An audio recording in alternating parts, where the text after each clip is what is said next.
आमना सामना, एक खास मुलाकात एक ऐसे व्यक्तित्व से जिसने फर्श से अर्श तक का सफर तय किया हो। मिलेंगे एक ऐसी शख्सियत से, जानेंगे उनके अनसुने, अनकहे और अनदेखे पहलुओं को उन्हीं की जुबानी। जानेंगे उनके संघर्ष और सफलता के किस्सों को, करेंगे उनसे कुछ खट्टी मीठी बातें। होगा सवालों का बौछार, चलेगा आरोप प्रत्यारोप का दौर। आमना सामना में सिर्फ राष्ट्रवाद न्यूज पर। सुबह आप देख रहे हैं राष्ट्रवाद न्यूज। राष्ट्रवाद न्यूज के आमना सामना कार्यक्रम में आप सभी का हार्दिक स्वागत है। आज हम बात करेंगे शिवसेना के बारे में, आज हम बात करेंगे महाराष्ट्र के बारे में, आज हम बात करेंगे महाराष्ट्र की मौजूदा राजनीति के विषय में। आप सभी पिछले कई दिनों से मीडिया के तमाम चैनलों पे महाराष्ट्र और शिवसेना के तमाम न्यूज़ आप देख रहे हैं। आज हमारे साथ आमना सामना में बात करने के लिए मौजूद हैं पहले के शिवसेना और आज के शिवसेना उद्धव बाला साहब ठाकरे पार्टी जिसका निशान मशाल है, उसके राष्ट्रीय प्रवक्ता श्री शैलेश पांडे जी। शैलेश पांडे जी, आपका बहुत बहुत स्वागत है। नमस्कार, बहुत बहुत धन्यवाद। जय महाराष्ट्र। शैलेश जी, पिछले कई महीनों से महाराष्ट्र की राजनीति शिवसेना बीजेपी के इर्द गिर्द घूम रही है। मैं अगर यूँ कहूँ तो गलत नहीं होगा शायद कि महाराष्ट्र की राजनीति शिवसेना और शिवसेना के इर्द गिर्द घूम रही है। शिवसेना के दो गुट बने, एक उद्धव गुट बना, एक शिंदे गुट बना। शिंदे गुट आज सत्ता में है, उद्धव गुट आज अपनी पहचान बचाने की जद्दोजहद में लगा हुआ है। आप इस सारे घटनाक्रम के बारे में क्या कहना चाहेंगे? देखिए मनोज जी, सबसे पहले तो मैं आपकी एक बात को दुरुस्त करना चाहूंगा। जो आपने गुट की बात कही, तो वो शिंदे गुट हो सकता है, लेकिन हम जो है, हम कोई गुट नहीं है। हम जो है वो ओरिजिनल शिवसेना है। हिंदू हृदय सम्राट आदरणीय बाला साहब ठाकरे जी के द्वारा 1966 में बनाई गई शिवसेना, जो छत्रपति शिवाजी महाराज जो हमारे देश के अखंड हिंदुस्तान के आराध्य पुरुष है, आज उनके नाम पर बनी छत्रपति शिवाजी महाराज के शिवसेना, हम उस शिवसेना के, हम वो शिवसेना है। वही बात आज के परिदृश्य की बात है। ये जब घटना हुई, आपने देखा होगा पूरे महाराष्ट्र के जनता के आंखों में आंसू था, और उस आंखों में आंसू के साथ साथ जन आक्रोश था, क्योंकि शिवसेना जो बाला साहब ने बनाई थी वो आम जनता को, गरीबों को, शोषितों को, पीड़ितों को न्याय देने के लिए, बाला साहब बेरोजगारों को रोजगार देने का काम करते थे। कहीं भी किसी भी के साथ अन्याय होता था तो उसे न्याय देने का काम करते थे। महिला अत्याचार की बात हो तो बाला साहब तड़प जाते थे, शिवसेना रास्ते पर उतर जाते थे। चाहे महिला हो, युवा हो, किसान हो, गरीब हो, व्यापारी हो, समाज के हर वर्ग के लोगों के लिए शिवसेना लड़ती थी। लड़ाकू पार्टी, क्रांतिकारी पार्टी। शैलेश जी, शिवसेना की पहचान एक कट्टरवाद के रूप में देखा जाता था, कट्टर हिंदूवादी के संगठन के रूप में देखा जाता था। जब से आप कांग्रेस और एनसीपी के साथ गए, वो कट्टरता कहीं लुप्त हो गई, जिससे ऐसा बीजेपी का कहना है, ऐसा कई पार्टियों का कहना है, लोगों का कहना है कि कट्टरता ही हिंदुत्व कट्टरता ही शिवसेना की पहचान थी। कहीं ना कहीं शिवसेना, उद्धव ठाकरे साहब उस कट्टरता से भटक गए, हिंदुओं के हित को साध नहीं पाए, जिसकी वजह से शिंदे साहब नाराज हुए और वो बीजेपी नामक नए कट्टर हिंदूवादी संगठन में जा मिले। ये बिल्कुल गलत बात है। शिवसेना बाला साहब ठाकरे जी के हिंदुत्व पर ही चलती थी, चल रही है और आगे भी चलती रहेगी। हमें हिंदुत्व का पाठ किसी से पढ़ने की आवश्यकता नहीं। हिंदुत्ववाद शिवसेना का कितना ज्वलंत है, कितना प्रखर है, कितना राष्ट्रवादी में है, ये शिवसेना ने दिखा दिया है। जब मुंबई में दंगे हुए, कौन हिंदू समाज को रक्षा करने का काम किया? शिवसेना ने। बाबरी मस्जिद का ढांचा जब तोड़ने की बात आई, केस लेने की बात आई, ये बीजेपी के लोग दुम दबाकर भाग गए। तब कौन खड़ा हुआ? तब हिंदू हृदय सम्राट आदरणीय बाला साहब ठाकरे जी खड़े हुए थे और उन्होंने कहा था कि अगर वो ढांचा मेरे शिवसैनिकों ने ढाया है तो उस पर मुझे गर्व है। जो नीतीश कुमार आरएसएस के खिलाफ हमेशा बात करते थे, उनके साथ कई बार सरकार बनाई और आखिर में उसी नीतीश कुमार ने इनको लात मारकर इनसे गठबंधन तोड़ के अलग हो गए। आप कैसे हिंदुत्व की बात करते हैं? शिवसेना हिंदुत्ववादी थी, है और रहेगी। बाकी ये जो छोड़ के जाने वाले लोग हैं, ये ना हिंदुत्ववादी लोग हैं, क्योंकि हिंदुत्व कभी भी किसी के पीठ में छुरा घोंपना नहीं सिखाता है। हिंदुत्व कभी किसी को दगा देना नहीं सिखाता है। हिंदुत्व कभी किसी को गद्दारी किसी के साथ करना नहीं सिखाता है। हिंदुत्व आत्मविश्वास के साथ, आत्मरक्षा के साथ साथ जो आपका साथ है उसकी रक्षा करना। और हिंदुत्व का दूसरा नाम है लोगों को अपना बनाना। अपनत्व हिंदुत्व कहलाता है। लोगों की सेवा करना, लोगों के साथ अन्याय करना, लोगों के साथ अत्याचार नहीं करना, लोगों के साथ धोखा नहीं देना, लोगों को साथ में लेकर काम करना, ये हिंदुत्व है। किसी के पीठ में छुरा घोंपना ये हिंदुत्व नहीं है। और मैं तो आपके इस कार्यक्रम के माध्यम से, मैंने पहले भी बहुत सारे चैनलों में कहा था, एकनाथ शिंदे जी या जो भी लोग थे, अगर उनको आप कांग्रेस से, राष्ट्रवादी कांग्रेस से तकलीफ थी तो वहां कर उद्धव साहब से बात करने चाहिए थे कि भाई हमको ये फला फला तकलीफ हो रही है। और उद्धव साहब आपकी बात नहीं मानते, फिर आप इस्तीफा देते थे या कोई कदम उठाते। आप यहां से सूरत जाते हैं, गुवाहाटी जाते हैं, अलग गढ़ बनाते हैं। और गढ़ तो छोड़िए, आप बोल रहे थे कि आप हिंदुत्व के लिए ही गए हैं। आप बोल रहे थे आप बाला साहब ठाकरे के विचारधारा को आगे बढ़ाने के लिए गए, और आज आप बाला साहब ठाकरे की बनाई हुई शिवसेना पर कब्जा जमा रहे।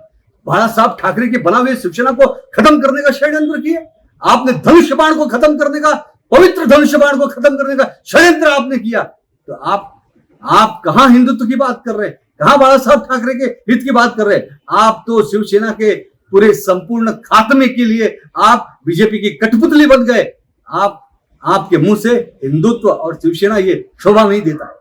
पहले आप उद्धव साहब ठाकरे को मिलके आए, आप उनके साथ रहते थे, आपकी काफी देर वार्ता हुई, मैंने भी समाचार चैनलों पे देखा। कैसी स्थिति है इसमें? देखिए, उद्धव साहब ठाकरे जी, मैंने बहुत सारे राजनीतिकों को बहुत नजदीक से देखा है उन्होंने, लेकिन उद्धव साहब में जो एक संवेदनशील व्यक्तित्व का दर्शन हम करते हैं, शायद ऐसा कोई राजनीतिक इतने लाचार क्यों दिख रहे थे? बिल्कुल लाचारी नहीं है, ये उनका सीधापन है, ये उनका संवेदनशीलता है। किसी व्यक्ति के सीधापन या संवेदनशीलता का कोई दुरुपयोग करे, फायदा उठाए, पीठ में छुरा घोंपे, तो उसके लिए क्या किया जा सकता है? शिवसेना तो बाला साहब ठाकरे के दहाड़ के लिए प्रसिद्ध थी। एक छोटी सी घटना शिवसेना के लोगों को रास्ते पे खड़ा कर देती थी, मरने मारने पे उतारू हो जाती थी। ऐसी शिवसेना का नेता उद्धव साहब ठाकरे जी घर पे क्यों बैठे हैं? वो बाला साहब की तरह क्यों नहीं मैदान में आते हैं? क्यों नहीं लोगों को संबोधित करते हैं? क्यों नहीं अपने लोगों को जागरूक करते हैं? क्यों नहीं बताते हैं कि उनके साथ क्या हुआ है? ये नहीं, देखिए जैसे ये घटना हुई, सारे लोग खुद ब खुद मातों से गए, बहुत सारे लोग बुलाया गया, सारी बातें समझाई गई। उद्धव साहब खुद घूम रहे हैं। आदित्य साहब आपने देखा होगा, पूरे महाराष्ट्र में, पश्चिम महाराष्ट्र हो, उत्तर महाराष्ट्र हो, कोंकण हो, पूरे महाराष्ट्र का दौरा किया। और जो जन सैलाब आज आदित्य साहब उद्धव साहब के साथ उमड़ा है, ये महाराष्ट्र की जनता ने ये दिखाया है कि हम उद्धव साहब के साथ है और संवेदनशील उत्तर उद्धव साहब के साथ है।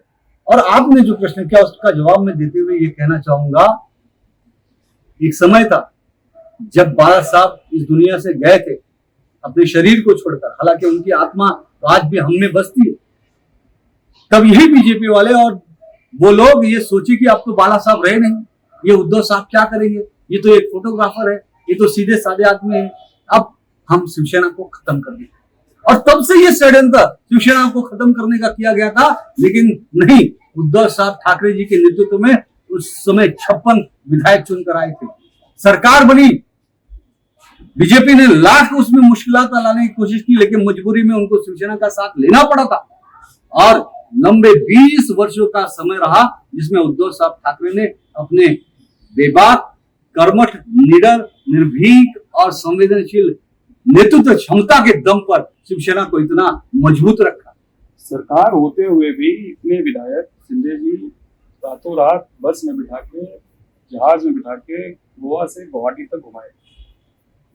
शिवसेना की थिंक टैंक क्या कर रही थी?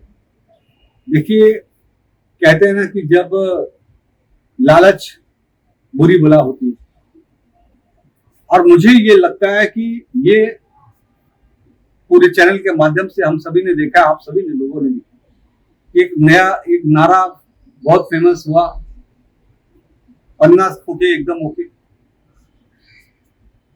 और ये इसके पीछे खोखा रहा। और खोखे के पहले जो ये लोग खुद कहते हैं कि होय होय ये ईडी जी सरकार है,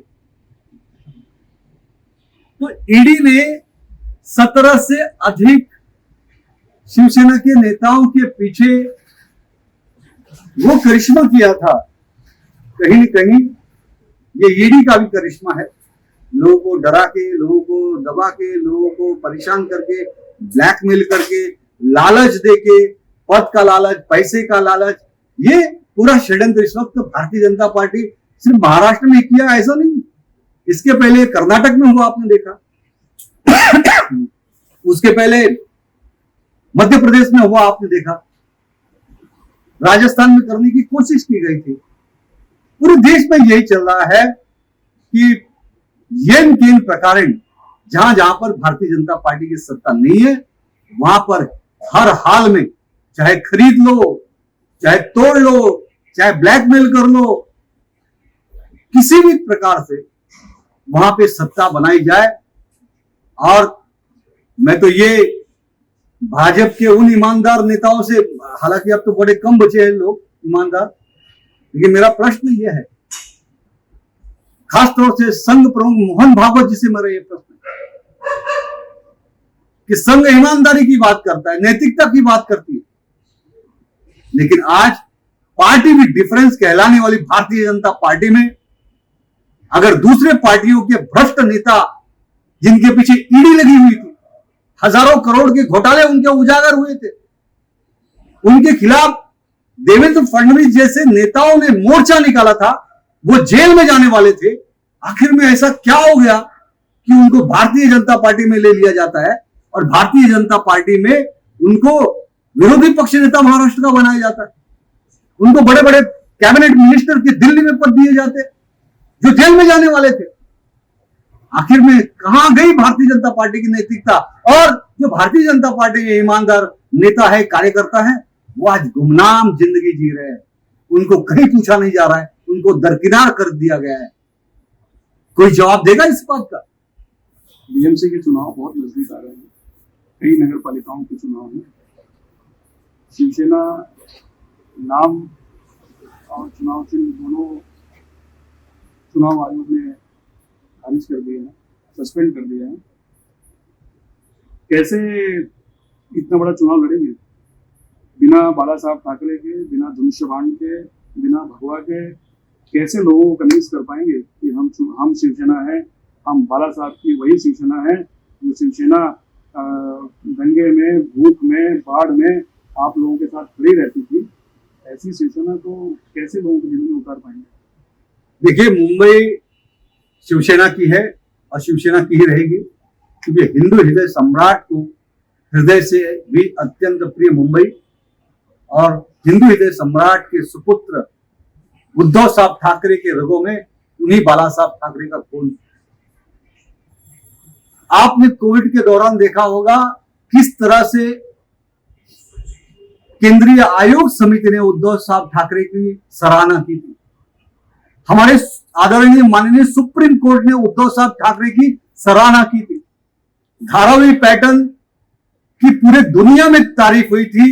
आदरणीय मुख्यमंत्री उद्धव साहब ठाकरे की संवेदनशील कार्य की पूरी दुनिया में तारीफ हुई। यहां तक कि वर्ल्ड हेल्थ ऑर्गेनाइजेशन WHO ने भी उद्धव साहब ठाकरे की तारीफ की थी, सराहना की थी, उनके कार्य की, उनके कार्य कुशलता की, कार्यशैली की।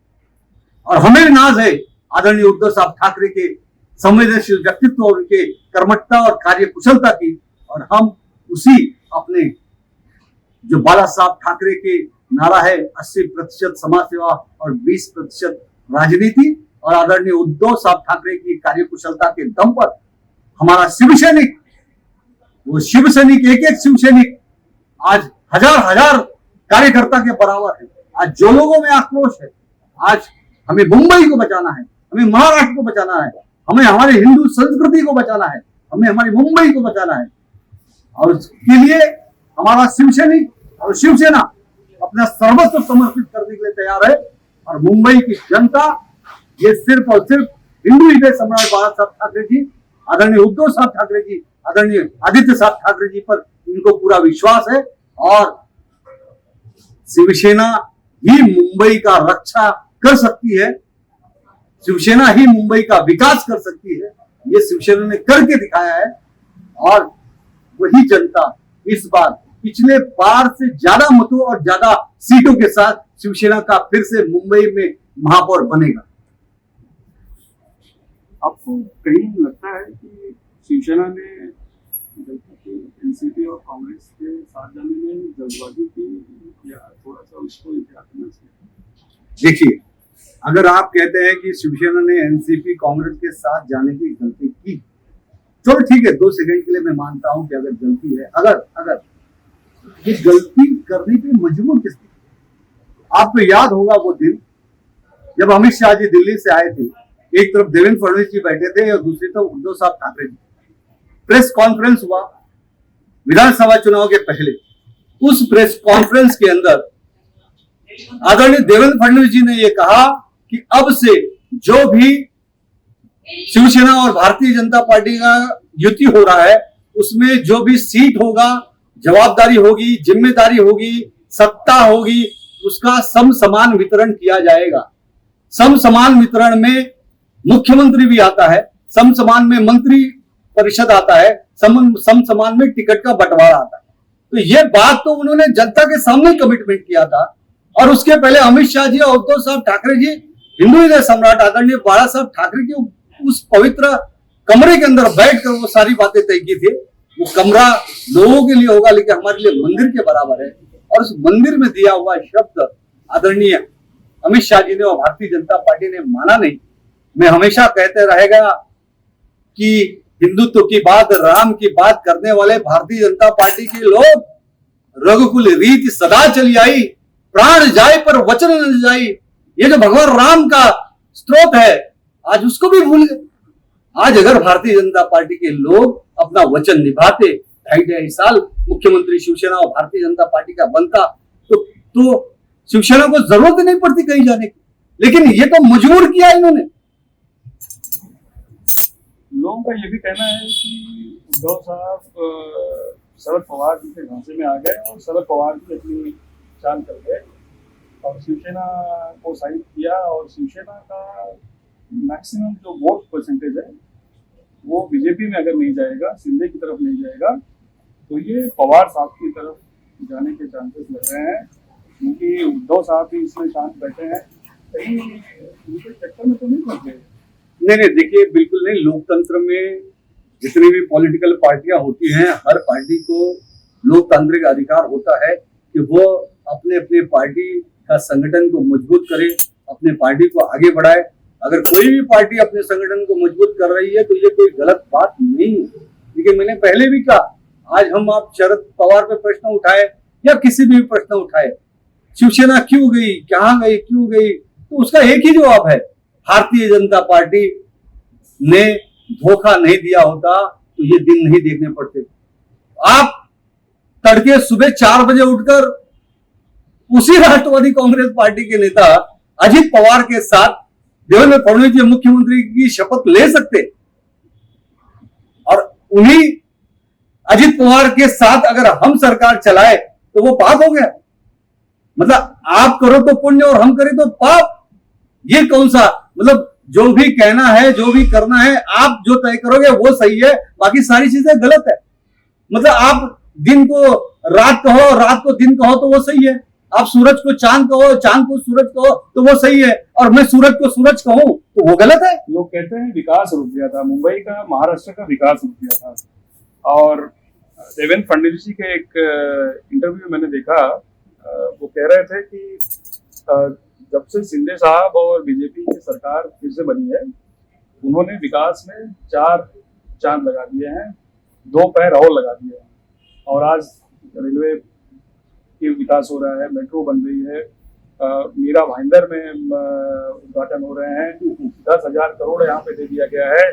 जो कारशेड आरे का रुका हुआ था वो फिर से बनना शुरू हो गया है और फिर से मुंबई उसी विकास की रफ्तार पे जोर पड़ी है। तो ऐसा क्या था, उद्धव साहब ठाकरे शिवसेना तो नस नस में मुंबई के थी, उनके तो एक एक कार्यकर्ता एक एक घर में थे, एक एक मोहल्ले एक एक गली में गरीबों के कार्यकर्ता थे, गरीबों के साथ उठने बैठने वाले, झुमका भाकर खिलाने वाले कार्यकर्ता थे।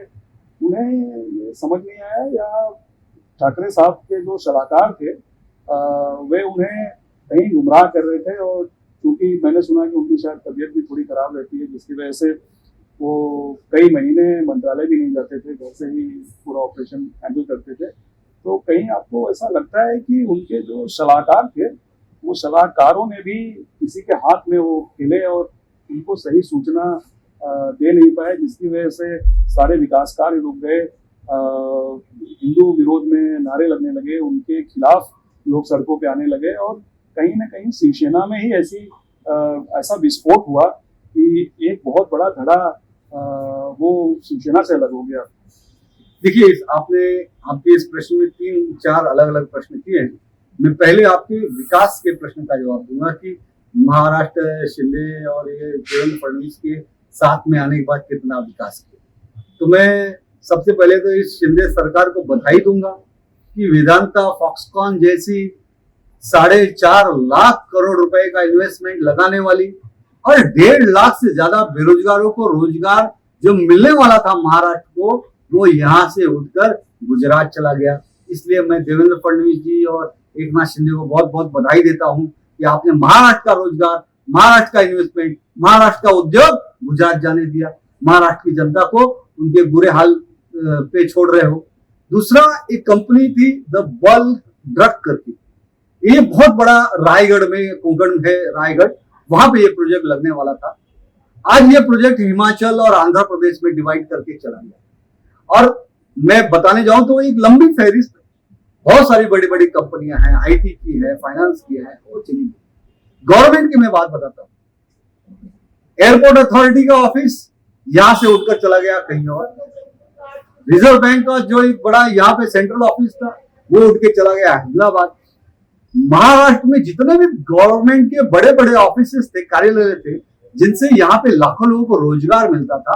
और मुंबई ये देश का आर्थिक राजधानी है, ये दुनिया जानती है। लेकिन भारतीय जनता पार्टी के षड्यंत्र कि मुंबई को किस तरह से आर्थिक रूप से कमजोर किया जाए, यहाँ के उद्योग को हटाया जाए। हीरा बाजार था वो चला गया, कपड़े का बाजार वो लेके चले गए सूरत। आज सारे उद्योग को यहां से उठाकर लेके जा रहे हैं, गवर्नमेंट के बड़े बड़े ऑफिस को लेके जा रहे हैं। हर तरह से मुंबई को कमजोर किया गया है, करने वाले नहीं, किया गया है। ये जानते हुए भी एकनाथ शिंदे, मैं तो कहूंगा, मुंबई द्रोह का कार्य किए, महाराष्ट्र द्रोह का कार्य किए। और मुंबई, महाराष्ट्र की जनता कभी इनको माफ नहीं करेगी जो महाराष्ट्र और मुंबई को बनी बनाई उद्योग नगरी को उजाड़ने का काम कर रहे हैं।